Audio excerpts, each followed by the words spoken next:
Welcome back again. चौथे part में आपका स्वागत है। तो हमेशा की तरह इस बार कुछ व्यस्तता के चलते आप लोगों के लिए पेश नहीं कर पाऊंगा, क्योंकि मैंने काफ़ी टाइम से कुछ लिख नहीं पाया हूँ। तो आज के वीडियो में हम डायरेक्ट अपने पॉइंट पर आते हैं। नेक्स्ट वीडियो का इंतज़ार कीजिए आप लोग, ठीक है। तो पिछले वीडियो में हमने पढ़ा था अपरिमेय संख्याएं और वास्तविक संख्याओं के बारे में। उसके पहले हमने पढ़ा था परिमेय संख्याएं और पूर्णांकों के बारे में। उसके पहले हमने पढ़ा था प्राकृतिक संख्याएं और पूर्ण संख्याओं के बारे में। और लास्ट वीडियो में मैंने आपको एक शॉर्ट रिव्यू और एक शॉर्ट रिवीजन कराया था। तो आज आगे जाते हैं और हम देखते हैं कि वास्तविक संख्याओं की दशमलव प्रसार, है ना। चूंकि मैंने पिछले वीडियो में आपको बताया था कि जो मैं परिमेय और अपरिमेय संख्याओं की बात कर रहा था, तो मैंने उसमें दशमलव की टर्म की जब बात की थी तो मैंने आपको बोला था कि मैं आगे आने वाले वीडियो में और विस्तार से थोड़ा बताऊंगा आपको, ठीक है।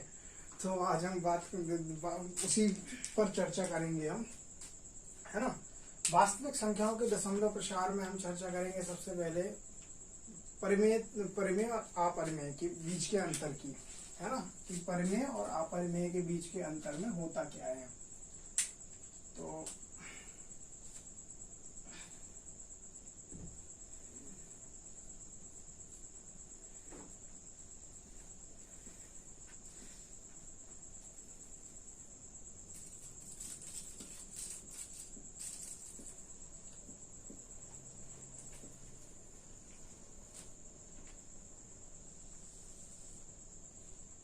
परिमेय संख्याएं और अपरिमेय संख्याएं।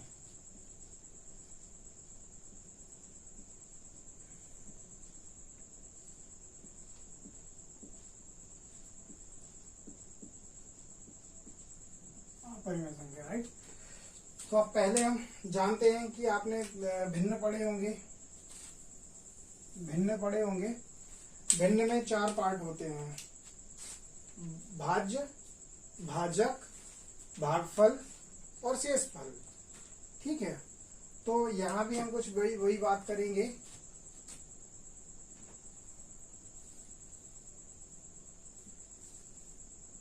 भिन्न में क्या होते हैं? भाज्य, भाजक, भागफल और शेषफल,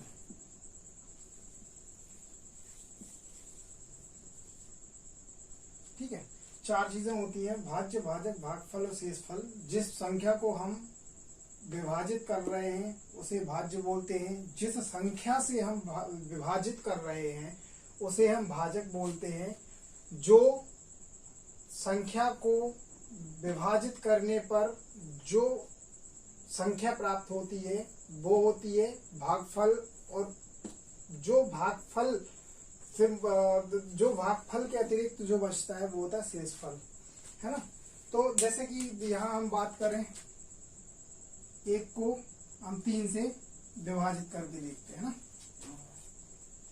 1 को 3 से हम विभाजित करके देखते हैं तो 3 क्या 1 को विभाजित करता है?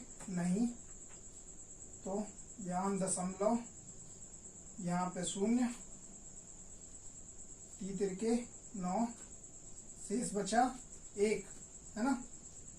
3 तिरके 9, शेष बचा 1, भागित 3 तिरके 9, शेष बचा 1, 3, 9, शेष बचा 1, ठीक है। और ये ऐसा चलता चला जाएगा, ठीक है। जैसे कि हम बात करें 1/7 की, 1 को हम 7 से विभाजित करके देखते हैं। क्या इसमें भाग जा रहा है? नहीं जा रहा है, ठीक है। 7 एकम 7, शेष बचा 3, 0, 7 चौके 28, शेष बचा 2, 0, 7 दूनी 14, शेष बचा 6, 0, 7 8 56, शेष बचा 4, 7 पौने 35, शेष बचा 5, 7 सत्ते 49, शेष बचा 1। वही संख्या आ गई जिसे कि हम विभाजित पहले कर रहे थे। ठीक है, तो आपने इसमें देखा कि जब हम 1 को 7 से विभाजित करते हैं तो इस तरीके का हमें एक पैटर्न मिलता है, और बाकी जब शेषफल सेम वही संख्या आ जाती है जिसे कि हम विभाजित करते हैं, तो इसके आगे चूंकि वही सेम शेषफल सेम मिल रहा है ना, तो इसके आगे भी जो पैटर्न क्रिएट होगा सेम टू सेम यही पैटर्न क्रिएट होगा, है ना। तो परिमेय संख्या, अब इसमें हम बात करते हैं परिमेय संख्याओं की। कंडीशन 1, शेषफल एक समय के पश्चात 0 हो जाता है।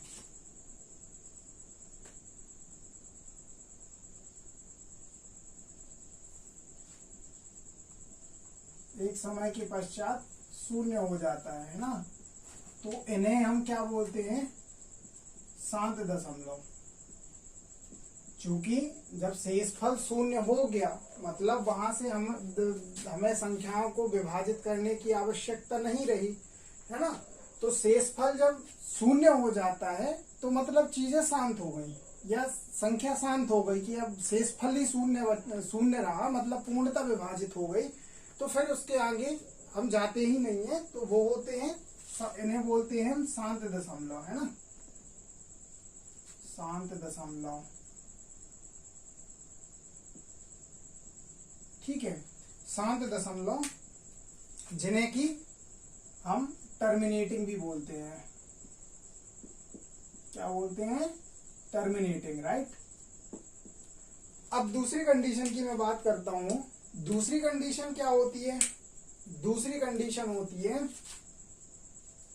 कि जो श्रृंखला है आपकी, जो एक चेन बन रही है या एक जो पैटर्न बन रहा है, या जो दशमलव के बाद के अंकों की एक श्रृंखला बन रही है, या तो उसके पश्चात कुछ अंतराल पश्चात वो उन चीजों को रिपीट करने लगते हैं। जैसे कि इस कंडीशन में देखा, जब हमने 1 को 7 से विभाजित किया या 1 को 7 से भागित किया, तो हमने देखा कि कुछ अंतराल पश्चात से हम वही श्रृंखला को फॉलो करने लगते हैं या वही श्रृंखला को रिपीट करने लगते हैं।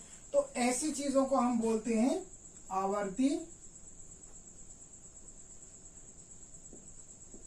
आवर्ती अन्वसानी, है ना, चीजों को रिपीट करने लगते हैं, रिपीट करते हैं। इन्हें बोलते हैं हम आवर्ती अन्वसानी, और इन्हें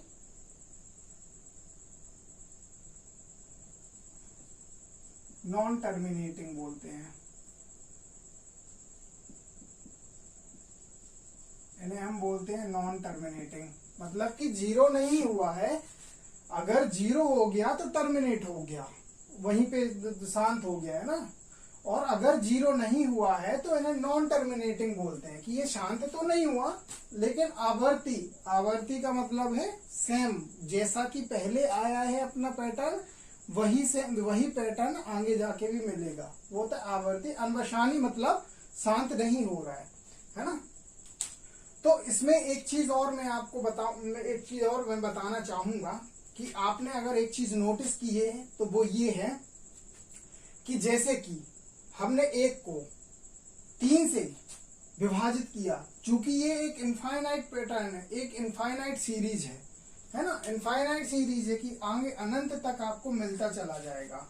लेकिन मैंने 3 तक ही इसको किया, क्योंकि जो हमारी संख्या है, दशमलव के पश्चात की संख्याएं हैं, वो एक अंतराल के, देखो जैसे कि 3 3 3 दशमलव के बाद एक ही अंक मिल रहा है जो कि हमें 3 3 3 और 3 3 3 अनंत तक ही अनंत तक मिलेगा। अगर इस चेन की हम बात करें तो हमें क्या मिल रहे हैं 1 4 2 8 5 7। फिर इसके बाद पैटर्न बनेगा 1 4 2 8 5 7। ये भी अनंत तक ही चला जाएगा, ये भी अनंत तक ही चला जाएगा, लेकिन इसमें रिपीट कर रहा है और इसमें भी रिपीट कर रहा है। तो यहां से हम लोग एक चीज और निकाल सकते हैं कि चूंकि जो हमारा एक आवर्त हमें मिलता है, आवर्त हमें मिलता है दशमलव के बाद का एक जो आवर्त हमें मिलता है, तो यहाँ की अगर मैं बात करूं कितने डिजिट्स मिले हैं 1 2 3 4 5 6 6 डिजिट मिले हैं। 6 डिजिट के बाद फिर ये खुद को सेम 6 डिजिट ये वापस से रिपीट होती चली जाएंगी। चूंकि हम भाग विभाजित कर रहे थे 7 से, डिजिट मिली है हमें 6। ठीक है, तो यहाँ एक चीज और नोटिस करने वाली है कि अगर हम किसी संख्या को जो भी उसका मतलब जिस भी संख्या से उससे विभाजित कर सकते हैं या जो भी उसका भाजक है, तो जो दशमलव के बाद की जो श्रृंखला बनेगी, जो पैटर्न बनेगा, वो कहीं ना कहीं भाजक से कम अंकों में होगा। कम अंकों में होगा का मतलब ये है कि यहाँ 6 डिजिट बाद ये खुद को रिपीट कर रहा है। 7वीं डिजिट नहीं मिल रही है यहाँ आपको, यहाँ 6 डिजिट के बाद रिपीट कर रहा है ना। तो यहाँ पे कितने अंक प्राप्त हुए आपको दशमलव के बाद?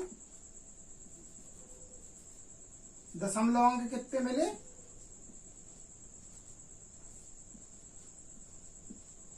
दशमलव अंक हमें मिले कितने? नंबर ऑफ अंक कितने हैं? 6।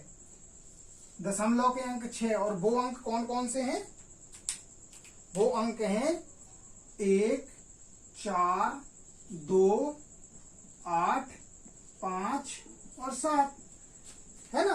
तो 1 2 3 4 5 6, चूंकि ये क्या भाजक से कम है ना।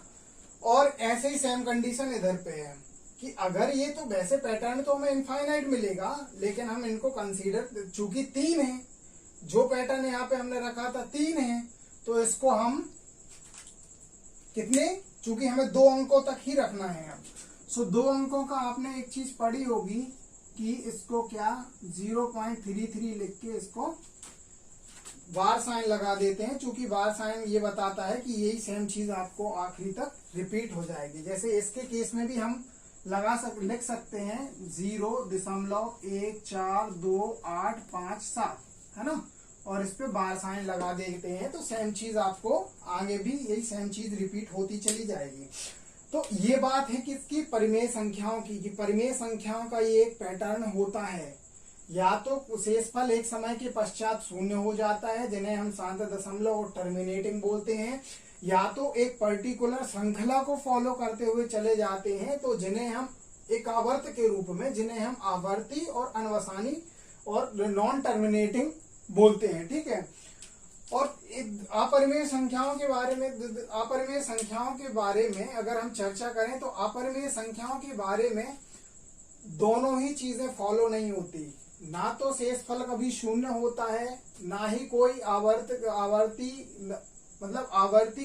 आवर्ती श्रृंखला बनती है। कुछ भी पैटर्न बनता चला जाता है।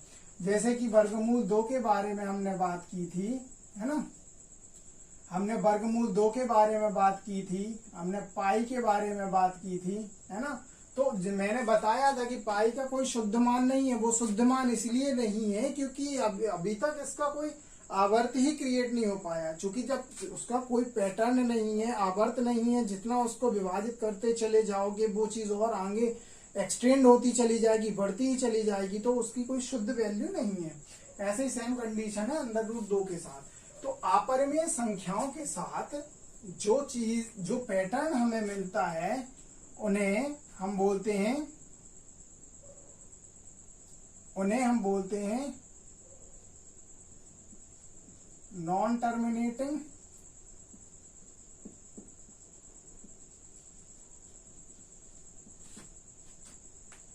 And non recurring.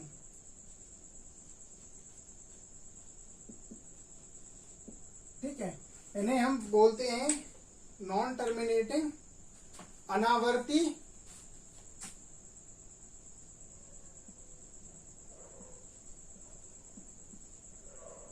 अनावर्ती अनवसानी।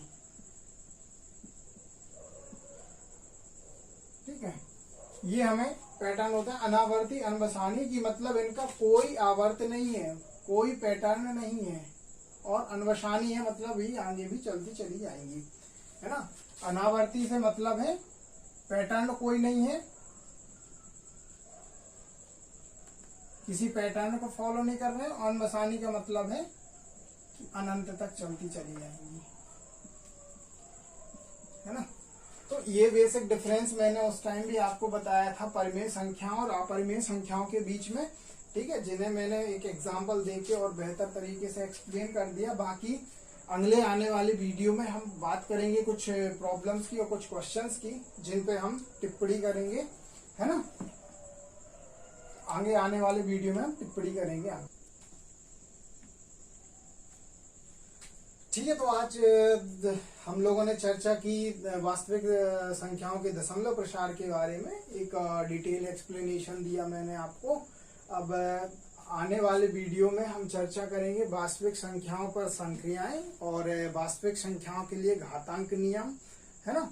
तो अभी फिलहाल आज का वीडियो हम यहीं रोकते हैं, फिर उसके आगे हम चर्चा करेंगे। एक और वीडियो आप लोगों के लिए दिया जाएगा, जिसमें मैं आपको कुछ क्वेश्चंस सॉल्व कराऊंगा, ताकि आपको जो भी मैंने अभी तक पढ़ाया है कुछ सिलेक्टेड क्वेश्चंस सॉल्व कराऊंगा, ताकि आपका एक रिवीजन भी हो जाए और एक बेहतर तरीके से आप उन चीजों को अंडरस्टैंड कर पाओ या समझ पाओ, है ना। तो मिलते हैं नेक्स्ट वीडियो में जल्दी। Thank you so much.